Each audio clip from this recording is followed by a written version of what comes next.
Hello, mate. How are you?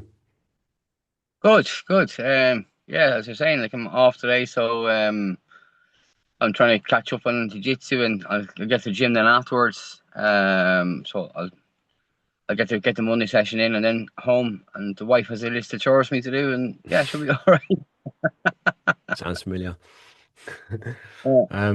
Yeah, so you're at the end of your first 3 months now, with the Right. program. I'm interested, before you started the program, what were your preconceptions about, because we'd spoken about a year before that, and you'd done, um, like you've kind of had a little taster, in terms of what I was offering. But Yeah. at that stage, I think you obviously were on the fence about certain things. So Yeah. what preconceptions did you have before we started working together? Preconceptions. Well, like obviously I've been following you on Instagram, and obviously since we trained together in jiu-jitsu, so I've been following you for a while, and lately you were putting or before I started, you were putting up a lot of content about nutrition, and I done I'm not sure what some challenge which you did, and you're was it 12 days or something like that, or what was it? I Yeah, can't remember. yeah, 10 days, that's it.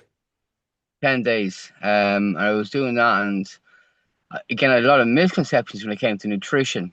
Like I thought I was eating well when I was eating granola and oat milk, and I was vegetarian and protein yogurt, and and like when after doing that, like I'd stopped eating granola completely, and I loved that breakfast. And I was so confused about what was to eat. But then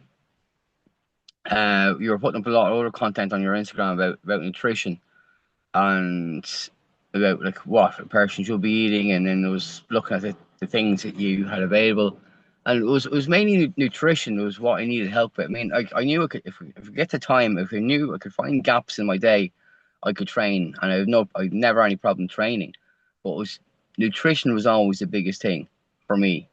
Um, and when I seen a lot of your like, content, we started to kind of focus more on nutrition, what a person should be eating, especially a man. Um, and in saying that as well, like about like how men should be strong. There was one post I saw you put up about was a fireman carrying a man's wife and child while the man was carrying the shoes, and you're like, don't be the guy that carries the shoes. So that really hit home. I was right. Okay, I should be kind of stronger than I am. I shouldn't be tired trying to lift my wife. Um, and so now I'm doing a lot more, and she absolutely loves it. Like, so it sounds cringy as fuck, uh, but like, yeah, I love being able to lift my wife.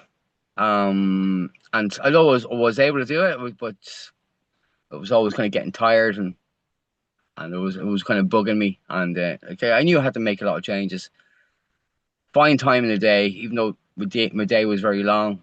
But like I knew that I need to be shown there's gaps here, and right instead of waiting for my wife to finish work forever, I could be just going to the gym, rather than wait an hour. So there's an hour there. But my preconceptions were I believe you could help me with nutrition. Sorry, I was rambling on a bit No, there. that's good, mate. It's good. Yeah. And what would you say, because you mentioned about content you've seen there, since you started the program, what were the main changes you've made specifically regarding nutrition? Less sugar. I mean, like I was eating a lot of protein bars and protein yogurts. So I haven't eliminated them completely out of my diet. I mean, but they're far more occasional. So it would be an occasional protein bar, um, as a snack. I haven't eaten a protein yogurt in the last few weeks at all. Like, and I was eating one a day. Um, and so they were the big changes I've made. Like obviously, like less sugar, less chocolate, less biscuits.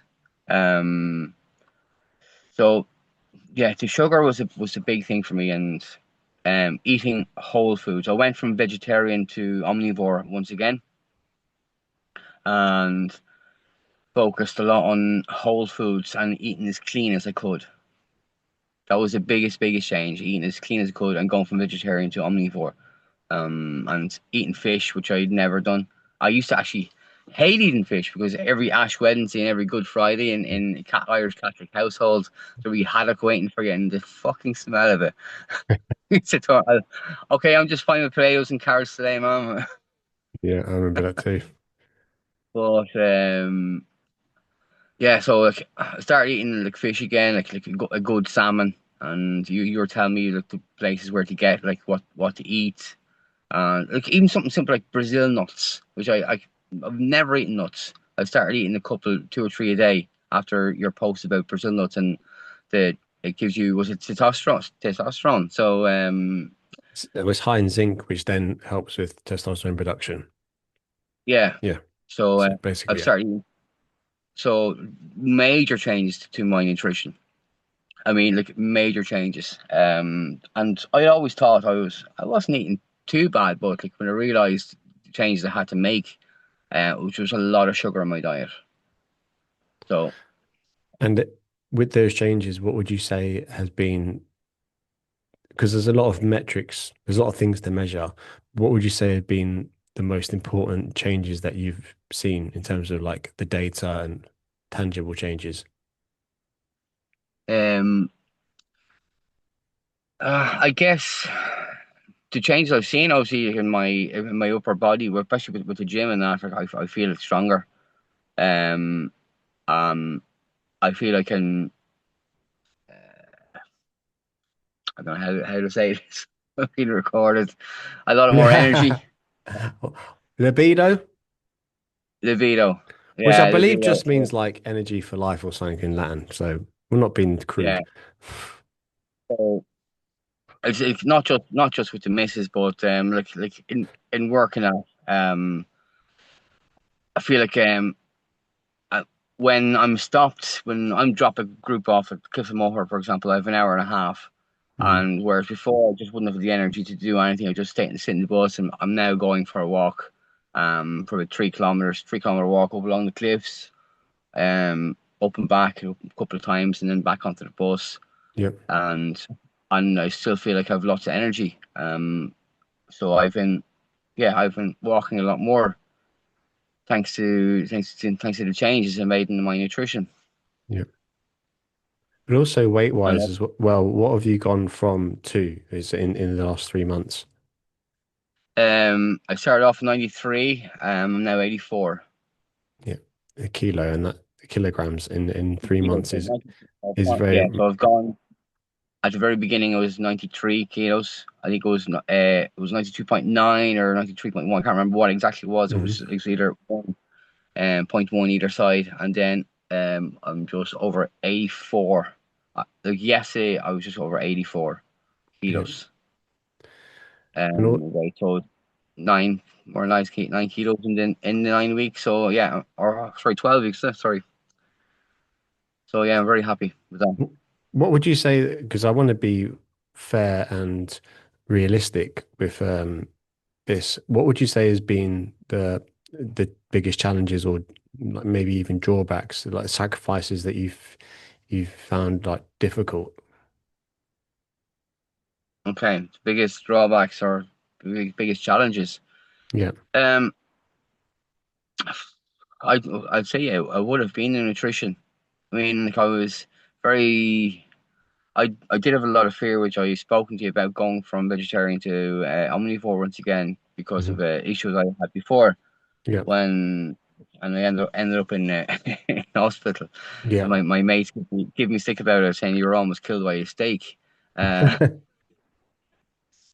so yeah, I was a little bit fearful of going back, but like listen, I got a lot of advice, or like medical proper medical advice on going back. I didn't just go straight into a steak. Like I got a lot of advice, like including from yourself, and it was about like yeah, just kind of ease back into it.